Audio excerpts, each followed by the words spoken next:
आप सभी का मंगल हो। नमस्कार। ये विषय ना, वैसे तो मेरे हर विषय मनोवैज्ञानिकता से भरपूर है, लेकिन ये विषय तक जब तक आप 2 बार नहीं सुनेंगे आपको शायद ही बात क्लियर होगी। मैंने इसका मतलब मैं कहना चाहता हूँ, किसी जगह स्त्री अपने आप में पूर्ण होती है, किसी जगह अपूर्ण हो जाती है, कर्तव्य च्युत हो जाती है। क्यों? आप उसको कर्तव्य विमुख भी बोल सकते हैं। किस लिए? वो इसलिए हो जाती है कि केवल घर के अंदर वो रोबोट की तरह बन जाती है। बस सबको खाना पीना खिलाना, बनाना करना, सबका ध्यान रखना, कपड़े लत्ते, मतलब सब कुछ। चाहे वर्किंग वूमेन हो, चाहे हाउस वाइफ हो, घरेलू हो चाहे कार्यरत हो। लेकिन ऐसा क्यों होता है? ऐसा केवल और केवल 2 अवस्थाओं में विशेष तौर पे होता है। हो सकता है तीसरी भी हो, लेकिन फिलहाल तो 2 अवस्थाएं जो कॉमन है, मैं कॉमन की बात कर रहा हूं। उसमें सबसे बड़ी चीज है कि मैं खुद कमाऊं, चाहे बिजनेस से कमाऊं, सर्विस से कमाऊं, खुद कमाऊं। और जब तक उसका काम सेट नहीं होता या सर्विस नहीं लगती, उसके दिल दिमाग में वो, अगर नई ब्याही थी आई है कि नई नवेली दुल्हन है, तो भी उसके दिमाग में चलता रहता है। तो उसके दिमाग का एक हिस्सा तो उसी भी सोच विचार में लगा रहता है, उधेड़ बुन में लगा रहता है।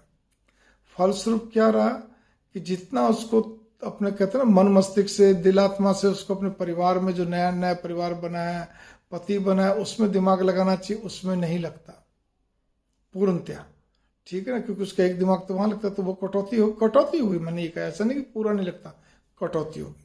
तो अपूर्ण तो माना ही जाएगा ना, क्योंकि उसके तो वही उधेड़ बुन बनी रहती है। इसी प्रकार से वो पुरानी भी हो जाएगी तो भी उधेड़ बुन बनी रहती है। मैंने देखा है अच्छी अच्छी 45-45 साल की स्त्रियों को भी देखा है मैंने।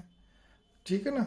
मतलब अधेड़ा अवस्था में चल रही, 47 साल की, अभी तक हम तो हमारी तो कोई कमाई है ही नहीं, हमारा कुछ भी नहीं। मतलब उनके दिमाग में फिर क्या कि शुरू में तो रहती तेज ज्वाला, उसका तो दबती रहती है, लेकिन वो ठंडी नहीं होती है, खाली परसेंटेज कम हो जाती है, क्योंकि वो बच्चे बड़े होने लगते हैं, सब कुछ होता है, बहुत सारी चीजें। तो आप किस तरह बोलेंगे?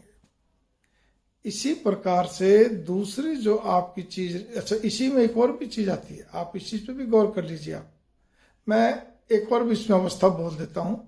दूसरा क्या रहता है कि 2 लड़कियां हैं। अब 2 लड़कियों में के बाद पुत्र की इच्छा, कोई गलत नहीं जी, चलिए बहुत अच्छी बात है जी, वंश वृद्धि के लिए एक पुत्र चाहिए। ठीक है, अपने भारत के अंदर तो इस सभी धर्म के लोग इस चीज को मानते हैं कि पुत्र होना बहुत जरूरी है। मैं भारत की बात कर रहा हूं। अब सवाल इस बात का है कि अगर परमात्मा ने प्रकृति को, कुछ भी को, किसी भी कारणवश पुत्र नहीं हो रहा, और हमारे कहते 15 साल बीत गए, जैसे मान लो 20 साल बीत गए, 2 लड़कियां ही हैं, ठीक है, लेकिन वो ज्वाला ठंडी नहीं हो रही। पुत्र की चाहत में बड़ा मन मुस्सा हुआ रहता है, बीच बीच में वो उफान मारता है, सब कुछ करता है। पिछले यूं समझ लो कि 15 साल तक तो मैंने देखा, 15 साल तक तो अगर पुत्र नहीं होता तो बस जोर मारता रहता उफान की तरफ। फिर उसका थोड़ा कम होता है, लेकिन खत्म नहीं होता। मैं ये भी मानता हूं मानव स्वभाव खत्म नहीं होगा, लेकिन हमारा एक मन मस्तिष्क का एक हिस्सा उसी में अटका रहता है, और वो कभी कभी हमें डिप्रेशन में लाता है, चुप लगा बुझा देता है हमारे को। हम बड़े अनमने से हो जाते हैं सोच सोच के। ऐसा क्यों भाई? आपकी दोनों अवस्थाएं ऐसी हैं, और इसमें कोई तीसरी भी हो सकती है, जिसमें कि आपका दिमाग, आज तक मैं स्त्रियों की बात कर रहा हूं, कि उस चीज से निकल नहीं पाया। तीसरा कोई भी पॉइंट हो सकता है। तो कुल मिलाकर क्या रहा कि वो तीनों अवस्थाएं जो भी हैं, वो सारी मिलाकर आप अपने परिवार के साथ एक प्रकार से, मैं ये कहूंगा कि मीठे तौर पर आप बेवफाई कर रही हैं। आप बेवफा नहीं हो, आप बेवफाई कर रही हैं, अर्थात आप उचित नहीं कर रही हैं। कुल मिलाकर यह है कि आपका पति, देखिए एक चीज है, पहले के समय पतिव्रता का अर्थ क्या होता था? पतिव्रता का अर्थ होता था कि बस पति ही सब कुछ है, सारी चीजें। आज के समय वो परिभाषा में थोड़ा नहीं, बहुत बड़ा चेंज आ चुका है।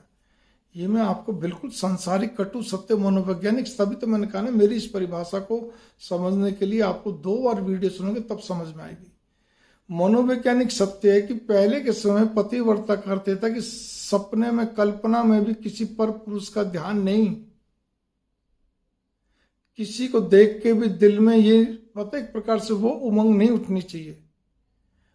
लेकिन अब देश, अपने शास्त्रों में एक बड़ी अच्छी चीज है कि देश काल परिस्थिति के हिसाब से बहुत बातों में बदलाव आता है, बहुत प्रथाओं में बदलाव आता है, रीति रिवाजों में बदलाव आता है, बहुत सारी चीजों में स्वतः बदलाव आता है। और जो व्यक्ति देश काल परिस्थिति के हिसाब से अपने आप को एडजस्ट करके चलता है वही जीत में रहता है, वही संसार में टिक पाता है। वरना तो सब वो कहते हैं ना, खड़े तने की तरह हो जाते हैं, सूखे खड़े तने की तरह जो टूट जाते हैं। तो भावना मेरी यहाँ पर यह आती है कि अब क्या है, पिछले कई सालों से देख लो, चलो आजाद भारत के बाद से देख लो, 75 साल हो गए। इस 75 साल में लगभग सभी स्त्री पुरुष जो आपसे भी बड़े हैं, ठीक है ना, मेरी जितनी उम्र के हैं, मेरे से बड़े, सबके मन मस्तिष्क में भाई अपने समय के उन्होंने जो फिल्में देखी वो हीरो हीरोइन पसंद है, खाली पसंद है, बस नायक नायिकाएं जो पसंद है, ठीक है ना। या किसी को कोई और कोई वायदे का कहते हैं, कोई प्लेयर पसंद है, वो मेल हो फीमेल हो कोई भी हो, बहुत पसंद है उसका गेम देखना, उसका हर तरह का, कोई भी हो सकता है। मतलब किसी भी स्त्री पुरुष को कोई दूसरे स्त्री पुरुष बहुत पसंद आते हैं उनके कार्यों के हिसाब से। तो अब वो बातें कहाँ रही? पहले के समय तो ऐसी कल्पना करना भी बहुत बुरा माना जाता था, ठीक है ना। तो इसलिए अब इन बातों का कोई वो आधार नहीं है। पसंद अपनी अपनी, पसंद का सब कुछ एक अलग रूप बन चुका है।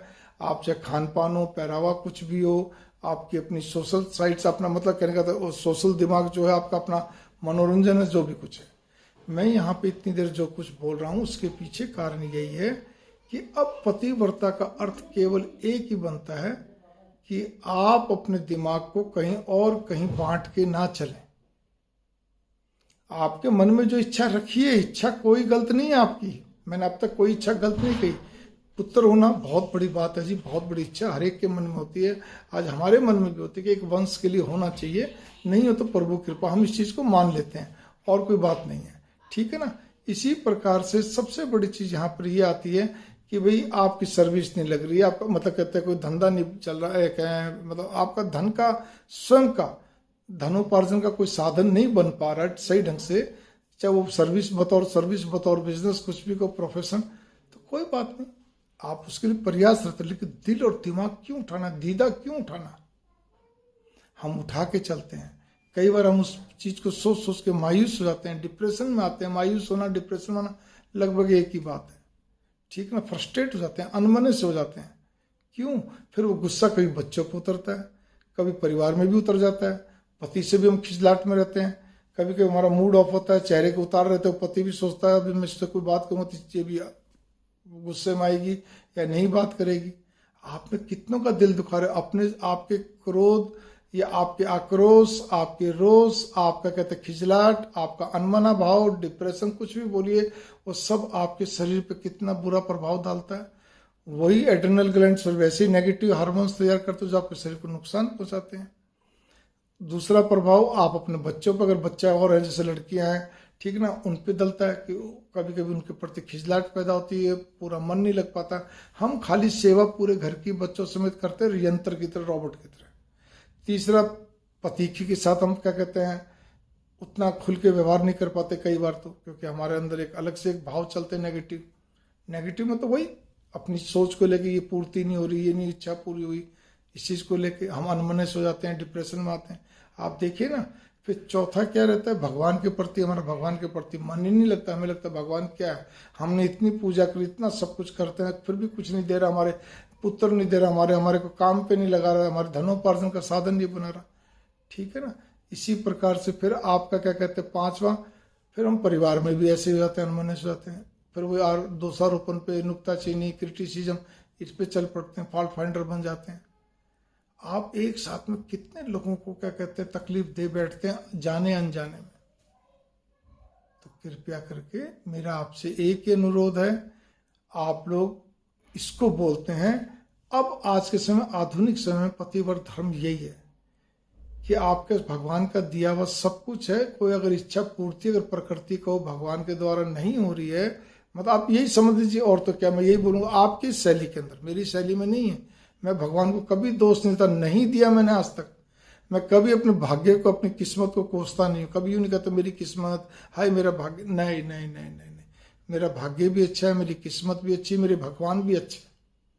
मैंने कभी नहीं, मैं कभी छोटे शब्दों का प्रयोग नहीं करता कि जी हम तो जी नहीं जी नहीं, हम तो जी बस ऐसे ही हैं जी, सब नहीं, कुछ नहीं। भगवान ने बहुत अच्छा करा, सब कुछ अच्छा है।